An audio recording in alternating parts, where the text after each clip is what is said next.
Um, Hi guys, I'm Virat and today I'm gonna speak a bit about a few shots that I play regularly. Firstly, the cover drive, playing along the ground, on the up, inside out, plus the on drive and the flick as well. These are the shots that I really like to play, so I just want to speak a bit about that. Firstly, the cover drive, I think the most important thing is to have a good balance when you're driving the ball. The weight should be somewhere around the 3/4 area of your foot, which is called the balls of your feet, and somewhere around here, just the base of your toe, the big toe, just that bone. That's where you balance the foot normally, and you need to have a good strong base when you're cover driving the ball. Obviously, you need to have foot movement. Plus, your head position is very important as well. You can't be behind. If I show you from the side, you can't play the cover drive like that, or you can't play it like that. Your head should always be where your toe is, and that's how your body is dictated when you're playing the drive.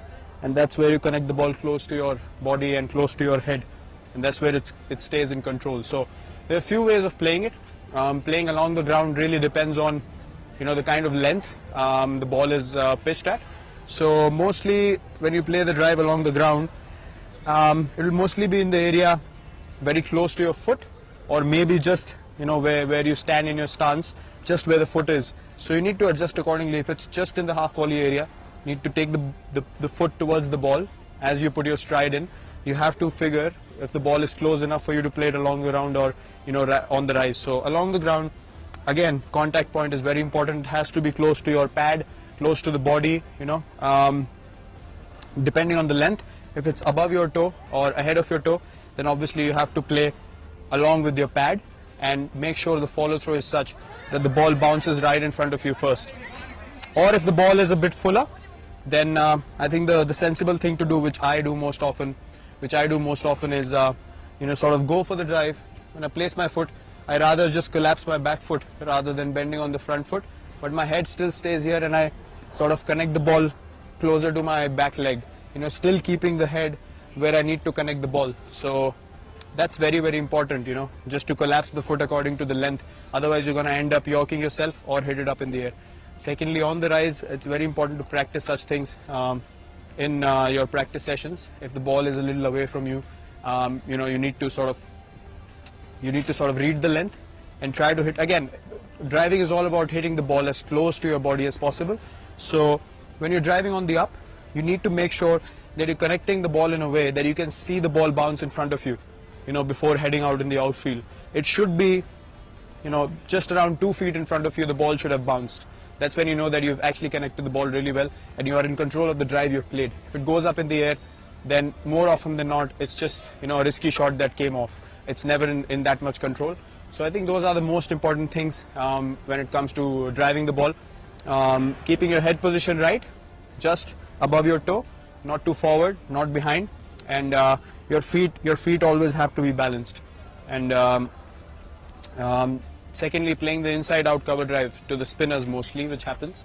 The key is to get outside of the ball,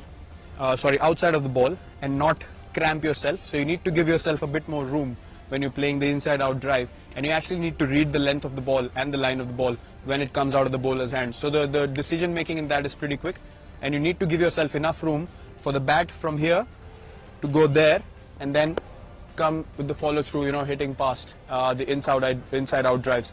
So that's the key. I think as quickly as you can make room for yourself, you are able to create that room and hit the drive inside out. Speaking about the on drive and the flick, again, the head position is very important. A lot of people make the mistake of opening their front toe when wanting to flick or on drive the ball. I think the key is to still have a good batting position, again, good balance, and your toe should always be pointing towards mid-off. Never open up too much, because that just makes your body open up too much and you're never in control. So this way, your body is always side on, which is the way to play cricket. And again, to connect the ball in an on drive or a flick, it's very important the head stays ahead of your pad a little bit. In this case, you can't be behind, you can't be just there. You have to stay slightly ahead so you can connect the ball and not let it hit your pad. So I think these are the most important things when you're playing these shots. Your head position, the balance of your feet, and your hip position. It shouldn't open or move too much. balance is the key as far as batting is concerned, and that's something I focus on as well. So if you want to try these shots, if you want to master these shots, work on your balance, work on your head position. Your batting is all about where your head takes your body. So when the head moves rightly and in balance, your body is going to be, going in sync with it, and you feel more balanced when you bat out there in the middle. So good luck in trying these shots.